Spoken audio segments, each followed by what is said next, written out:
Hi there, retro gamers.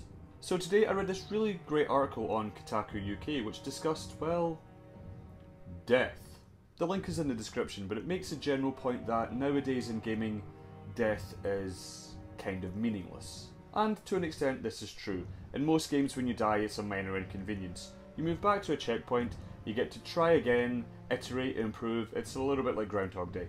The article makes the point that in the old days, you know, where I come from, death had consequences. In the arcade, the consequences were financial. You had to pay more to keep going.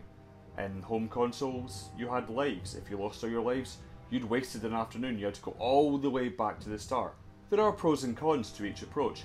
Comedian Dara O'Brien quite rightly says that gaming is the only medium that denies you content that you have bought if you're not very good at the game, or, to put it another way, if you ain't got game, you ain't leaving the hood, son. So, in a way, not penalising players for dying means that they can experience all the content that was intended.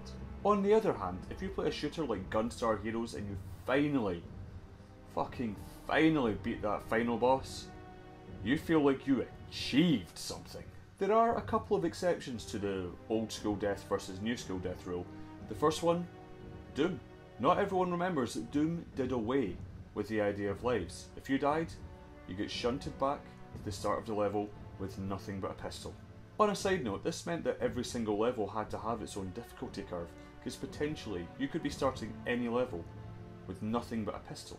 Another example would be Monkey Island, which steered away from the Sierra Games approach of giving you lots and lots of unpredictable deaths, and instead made it almost impossible to die. With that said, if you turn the context around a little bit, you can argue that death in games has always been meaningless. Think of how many demons you slaughtered in Doom.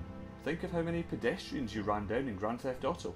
Think of how many Goombas you squashed underfoot. In its own way, death in gaming has always been meaningless. So yeah, leave me your comments about death.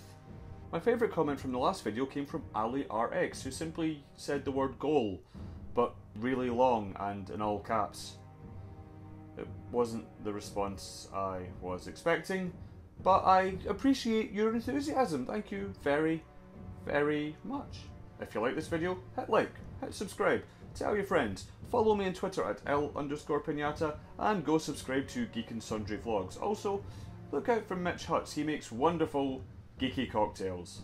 I'll be back in 2 weeks and, as always, good work, retro gamers! I'll most likely kill you in the morning.